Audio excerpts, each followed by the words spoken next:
Hi everybody, welcome to Sports for All. My name's Eden and I've got a very exciting guest. So do you want to introduce yourself to everybody? Hello, everyone. I'm Alice and I'm 26 years old and I live in Surrey. I am autistic and I have a mild learning disability.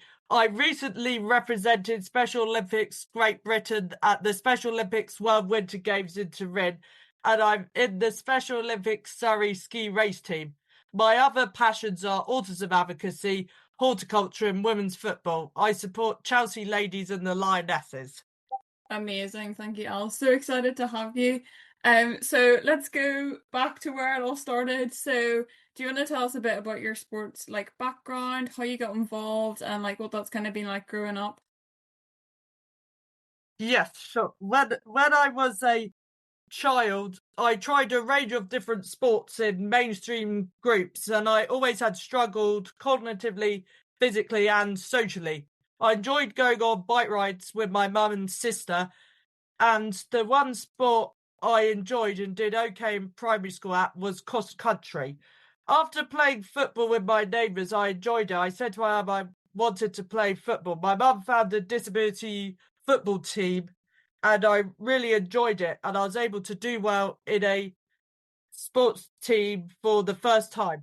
I enjoyed going on a few skiing holidays with my dad and sister when I was younger, and I really enjoyed the freedom of skiing. At, at in year nine, I moved to a special school, and at this school, I really enjoyed sports, particularly football, cricket, tag rugby, and cycling. After leaving school, I struggled to stay involved in sports, and then my mum found adapted snow sports Aldershot, which I joined in 2019. I hadn't been skiing for 7 years, and I picked it up again quite quickly. I really enjoyed going along to the monthly sessions, and then we were introduced to the Special Olympics Surrey race team. We hadn't heard of Special Olympics before, and I thought it sounded brilliant because I always wanted to compete in sports and be part of a team. In 2020, in January, I competed in my first Special Olympics Great Britain Alpine Skiing Nationals in Switzerland. I competed in the female intermediate category and won one gold and two silver medals. Then a few years later, I went to my second national games, which was in Italy. This time I was in the advanced category and I won a silver and bronze medal. Now I am the athlete rep. Now I am the Special Olympics Surrey athlete representative, and I enjoy being able to inspire new members by being able to show them where skiing can take them. That's incredible. Definitely such a journey and amazing how you started skiing and how how that's progressed as well. Um I really, really am interested to hear about what the Special Olympics was like. Do you want to tell everybody about that experience, how you got picked, that kind of thing? Yes, definitely. So the Special Olympics, just so just say a bit of background of people because it's still relatively still a lot of people haven't heard of it. Is the Special Olympics is a global sports movement for athletes who have a learning disability. It was founded in 1968 by Eunice Kennedy Shriver in the USA and is now nearly in over 200 countries. The difference between the Special Olympics and the Paralympics is that the Paralympics is elite sport and mainly for athletes with a physical disability. The Special Olympics is non-elite sport and solely for athletes with a learning disability. And now going to talking about the World Games I applied for the World Games back in after each national. So to qualify for the World Games is you have to go to the nationals. So it's like the Special Olympics pathway. So you have where you train in your club. So I trained for Special Olympics Surrey, and then we have races on the dry slope. Now after COVID, we now only have two. So you used to have to do more, but basically you have to compete. Roughly, the rules are at two dry slope races, so that's called the regional. So, like for example, Birmingham have a race or Essex. So I go to those and ski against the other skiers from the other clubs who are in the same. We have divisions and categories, so they'll be in the ones who are in the same as me, and then so I applied for the Winter Games. I couldn't have been happier when I initially found out. I think it was in like I think it might have been like July last year that originally I found out, but I was reserved for the advanced females, and then I could have been happy when I found out later that I was then I was on the full team, and I was going to the Special Olympics World Winter Games, and it was I just did it just was amazing, and I was one of 10 athletes. There was a group of 10 of us representing Great Britain. 8 of us were skiers, 2 were skaters. My good friend Annabelle, who I wouldn't have met if it wasn't through Special Olympics, and she's someone who I before is a lot of my friends were like, or from my sort of like mainly autistic boys, but I haven't really come across many autistic girls before, especially with like learning difficulties, and she was the first one, and like we really clicked, and she was coming as well, so that was like even better. and and she was, and at the World Games I had one of the most amazing experiences and the best experience of my life so far. It felt so much more than just a sports event. It was showing the power of sports and inclusivity. I felt very proud to be part of a team of such great athletes, coaches and support staff. It was brilliant having my mum and sister out there supporting me and watching all the races. My favourite parts were the opening ceremony in Turin, then the competition itself. It was a brand new, unique experience, competing against athletes from countries all around the world. The girls in my division were from Australia, USA, Slovakia, Germany and Italy. One thing we all do, what they do at every Special Olympics World Games, is swapping pin badges, which was really good because it means we got to, on our credentials, collect loads of awesome badges from the different countries, and it means it was an attractive way where we were able, because of stay very much our teams, but we were able to interact a bit with the other athletes. And my favourite moment of the whole games has to be when I got my gold medal, or the medal moment on the podium after I'd won the supergiant slalom race in my division. I had never felt anything like it, and I loved celebrating with everyone in Team GB afterwards. I also had the opportunity to be interviewed by Joe Wilson, which was featured in a documentary he did about the games called The World in Turin, which is still on BBC iPlayer. I also got to be interviewed after my gold medal and had a cool video made, which I really liked. Wow, that is incredible. That sounds like such an amazing experience. You're so like inspirational, and everybody needs to go and watch the documentary because it's really good. So thank you so much, Alice. That was amazing. So much, so good to hear more about the Special Olympics as well. Like a lot that I didn't know. So my next question is, who are some of your big inspirations within the sports world?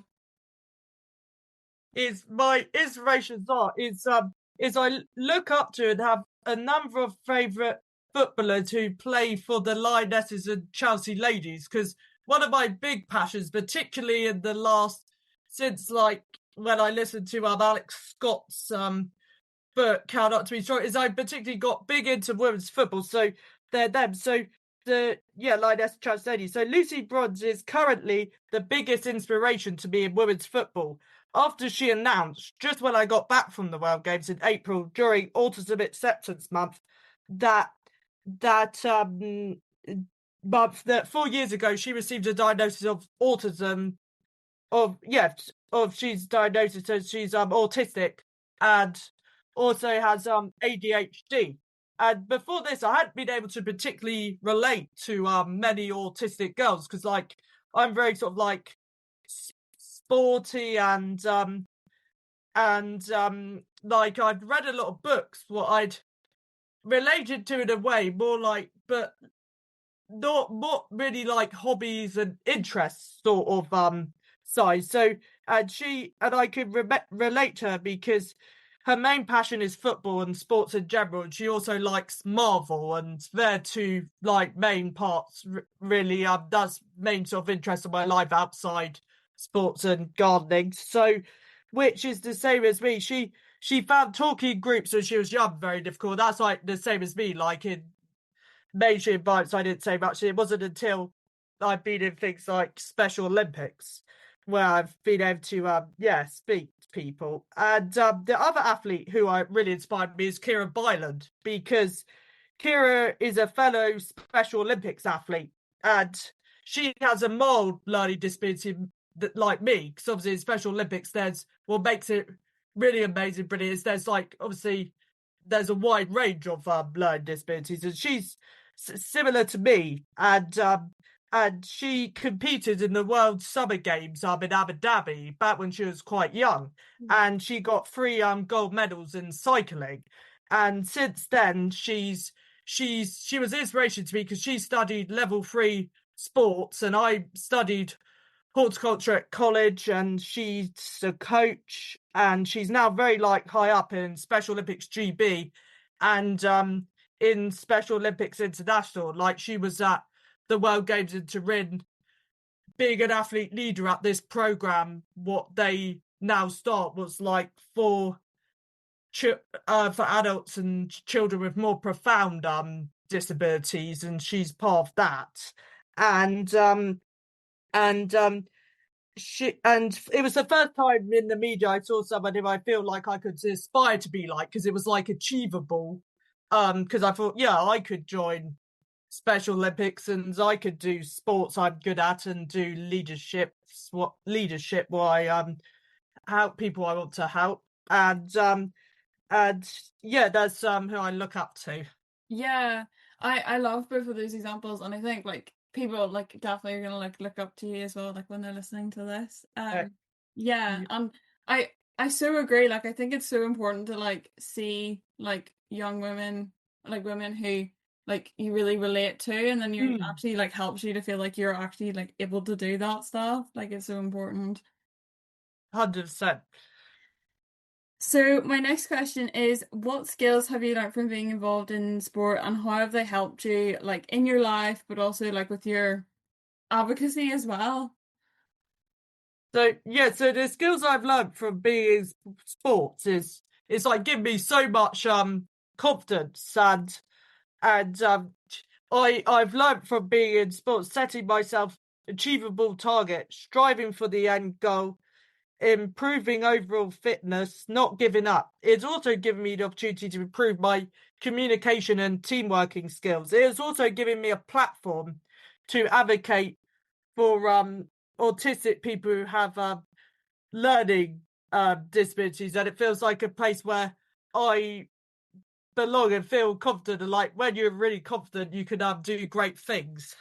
Yeah, I definitely agree. I think having like that kind of like supportive like environment of people who like can really relate to you is like so important, and yeah, it like really helps with confidence as well. I know like being involved in sport growing up's like really helped me get out of my comfort zone as well.